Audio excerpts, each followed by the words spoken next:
Hello friends, आज है 28 अक्टूबर 2025 और आप देख रहे हैं Myra study point my channel. और हम मायरा स्टडी पॉइंट में डेली करंट अफेयर्स तैयार करते हैं।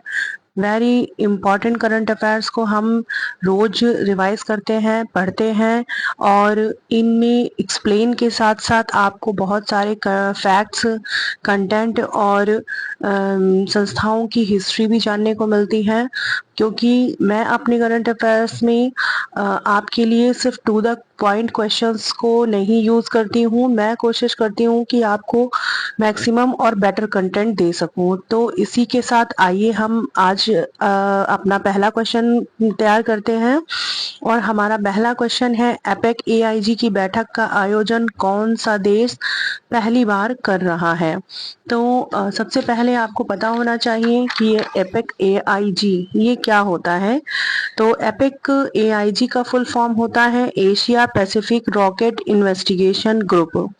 ठीक है, तो इसकी बैठक का आयोजन पहली बार भारत देश कर रहा है। 28 से 31 अक्टूबर के बीच में ये आयोजन होगा। और इसके जो कुछ प्रमुख बंधु हम जान लेते हैं कि ये क्या है। एपिक एआईजी ये है क्या? ये एक महत्वपूर्ण एविएशन एंटरप्राइजेज कार्यक्रम है जिसमें आईसीएओ यानी अंतर्राष्ट्रीय विमान संगठन के एशिया प्रशांत क्षेत्र के जो सदस्यों के 90% प्रतिनिधित्व एवं विशेषज्ञ शामिल हैं। इसके आयोजन करता है जापान के ग्लोबल एंटरप्राइजेस सिक्योरिटी एरिया द्वारा, नागालैंड मंत्रालय द्वारा किया गया है। और एपिक एआईजी का जो उद्देश्य है वो है क्षेत्रीय सहयोग को मजबूत बनाना, तकनीकी विशेषता, ज्ञान और सबसे बड़ी ताकत का प्रतिस्थापन एवं प्रतिभागी एशिया और प्रशांत क्षेत्र में दुर्घटना घटना जांच की क्षमता को बेहतर बनाना। तो कुल मिलाकर के जो हमारा एशिया और प्रशांत क्षेत्र है, प्रशांत महासागर का जो क्षेत्र है, उसके बीच में एक अपने संबंधों में कुछ प्रगाढ़ता लाने के लिए हमने इस संगठन को बनाया है। और ये जो संगठन है, ये जो कार्यक्रम है हमारा, इस कार्यक्रम के तहत हम अपने क्षेत्रीय सहयोग को, अपनी तकनीकी को, अपने ज्ञान को आपस में प्रतिस्थापन करते हैं, एक दूसरे के लिए प्रतिभाग करते हैं, जांच करते हैं और उन्हें बेहतर से बेहतर बनाने का प्रयास करते हैं। तो आइए अब हम चलते हैं हमारे नेक्स्ट क्वेश्चन की ओर। और हमारा नेक्स्ट क्वेश्चन है क्वेश्चन नंबर 2। आसियान का 11वां सदस्य कौन बना है? आसियान, आपको पता है कि आसियान आसियान का अभी 47वीं जो सम्मेलन है वो कुआलालंपुर सिंगापुर में हुई थी। इसके पहले वाले पिछले वीडियो में मैं आपको आसियान के विषय में बता चुकी हूँ और उसके लिए लगभग मैक्सिमम मैं उसके आसियान के बारे में मैंने आपको उसमें कंटेंट दिया हुआ है। तो आप जाइए और मेरा 27 अक्टूबर 2025 वाला वीडियो देखिए। लेकिन फिर भी मैं आपको बहुत थोड़ा सा एक ब्रीफ कर देती हूँ कि आसियान का फुल फॉर्म होता है association of south east Asian Nations, जिसका हिंदी में बोलते हैं दक्षिण पूर्व एशियाई देशों का संगठन। और इस संगठन का मतलब आपको पता है कि जिस तरह से हम बिजनेस करते हैं तो उसमें हम कई सारे लोग मिलके पैसा लगाते हैं, इसी तरह से संगठन होता है जिसमें कई सारे देश मिलकर के अपनी अपने आगे के उज्जवल भविष्य के लिए एक तरह का समझौता करते हैं। तो आइए इसी तरह से इसी समझौते में शामिल होने वाला जो 11वां सदस्य है वो है ईस्ट तिमोर।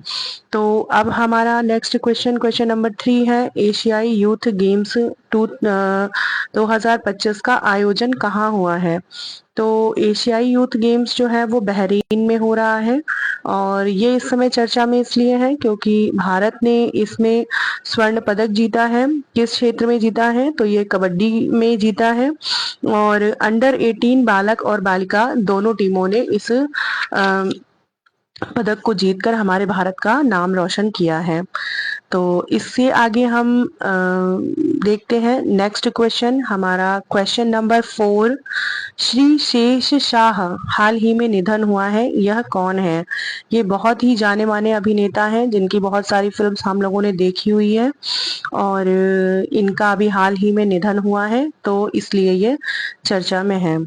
हमारा नेक्स्ट क्वेश्चन है क्वेश्चन नंबर 5। भारत के 53वें मुख्य न्यायाधीश को निम्नलिखित में से किसे नियुक्त किया जाएगा? तो आपको भी पता होगा कि जो हमारे 12वें मुख्य न्यायाधीश थे वो अभी चर्चा में थे, BR गवई, और उनके साथ कुछ कैजुअलिटी हो गई थी, तो इस वजह से वो थोड़ा सा चर्चा में थे। मैं उसकी चर्चा नहीं करूंगी, आप सभी ने वो न्यूज़ देखी होगी। और उसके बाद में अब जो हमारे 53वें मुख्य न्यायाधीश हैं जिन्हें नियुक्त किया जाएगा वो है सूर्यकांत शर्मा, और इससे पहले गवई जी थे। और इसके विषय में जो हमारे मुख्य न्यायाधीशों की जो नियुक्ति होती है उसके विषय में मैं कुछ बिंदु यहाँ पर आपको बताना चाहती हूँ, जो कि मुझे लगा कि शायद क्वेश्चन के अकॉर्डिंग इम्पोर्टेंट है। तो जो मुख्य न्यायाधीशों की नियुक्ति होती है वो राष्ट्रपति करते हैं, और अनुच्छेद 124/2 के अंतर्गत इनकी नियुक्ति की जाती है। और राष्ट्रपति जो है इस नियुक्ति के पहले सर्वोच्च न्यायालय के जो अन्य जज होते हैं, अन्य न्यायाधीश होते हैं, उनसे भी सलाह लेते हैं। और इनको जो मतलब एक तरह से इनका प्रमोशन का जो अभी तक आधार है वो सिर्फ और सिर्फ सीनियरिटी है, मतलब वरिष्ठता के आधार पर ही जो सर्वोच्च न्यायालय के सबसे वरिष्ठ न्यायाधीश होते हैं उन्हीं को मुख्य न्यायाधीश के रूप में चुना जाता है। तो चलिए आज अब हम आते हैं अपने नेक्स्ट क्वेश्चन की ओर, और हमारा नेक्स्ट क्वेश्चन है आयरलैंड के राष्ट्रपति कौन है? तो आयरलैंड के अभी राष्ट्रपति जो निर्वाचित हुए हैं वो है कैथरीन कोनोली। और इसके बाद हमारा नेक्स्ट क्वेश्चन है एयर सोलो स्टॉक 2025 के अनुसार भारत का कौन सा शहर सबसे साफ शहर घोषित किया गया है? तो हमारा सबसे साफ शहर जो है घोषित किया गया है वो है पुणे। यहाँ पर मैंने कुछ टू द पॉइंट क्वेश्चंस रखे हुए हैं और जो कि मुझे थोड़े से इम्पोर्टेंट लग रहे थे, तो मैंने आपके लिए यहाँ पर उन्हें ऐड किया है। नेक्स्ट क्वेश्चन है हमारा क्वेश्चन नंबर 8। विश्व स्ट्रोक दिवस हर वर्ष कब मनाया जाता है? तो ये मनाया जाता है 29 अक्टूबर को।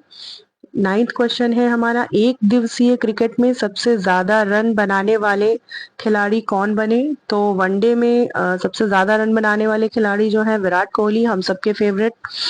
और नेक्स्ट क्वेश्चन क्वेश्चन नंबर 10 है कि संयुक्त राष्ट्र सप्ताह कब से कब तक मनाया जाता है? तो संयुक्त राष्ट्र सप्ताह जो है वो 20 अक्टूबर से 26 अक्टूबर के बीच में मनाया जाता है। और देखिए फिर यहाँ पर संयुक्त राष्ट्र आ गया, तो संयुक्त राष्ट्र के विषय में मैं अपने 26 अक्टूबर के वीडियो में आप लोगों को बता चुकी हूँ, लेकिन फिर भी मैं बहुत ही थोड़ी सी समरी यहाँ पर आपको ब्रीफ कर देती हूँ कि संयुक्त राष्ट्र की जो स्थापना हुई थी वो 24 अक्टूबर को हुई थी 1945 में, और 50 देशों के हस्ताक्षर के साथ में हुई थी। और आपको पता होगा कि जब द्वितीय विश्व युद्ध खत्म हुआ, समाप्त हुआ, तो वहां उसके कुछ जो विजेता देश थे उन्होंने मिलकर के एक ऐसे संगठन की स्थापना करने का विचार बनाया कि दोबारा कभी भी इस विश्व में विश्व युद्ध जैसी स्थिति ना बन पाए, और तब यहाँ पर संयुक्त राष्ट्र जो है हमारा वो अस्तित्व में आया। और इससे आगे की जो point two the point knowledge है वो आप मेरे वीडियो में जाकर देख सकते हैं। तो यहाँ पर हमने देखे अपने 10 क्वेश्चन जो कि बहुत ही इम्पोर्टेंट, मोस्ट इम्पोर्टेंट हमारे 10 क्वेश्चंस हैं, इनको हमने डिस्कस किया। और मुझे लगता है कि मेरा कंटेंट मोर देन इनफ है और मतलब बेटर देन बेस्ट है। तो आप इसी तरह से अपनी तैयारी करते रहिए, चैनल को देखते रहिए, शेयर कीजिए। और आप लोगों से एक रिक्वेस्ट मेरी ये है कि अगर आप इस काबिल हैं कि आप किसी की हेल्प कर सकते हो, चाहे स्टडी में हो, सोशली हो, फाइनेंशियली हो, जैसे भी हो, तो आप प्लीज़ हेल्प करिए और इंसानियत को ज़िंदा रखिए।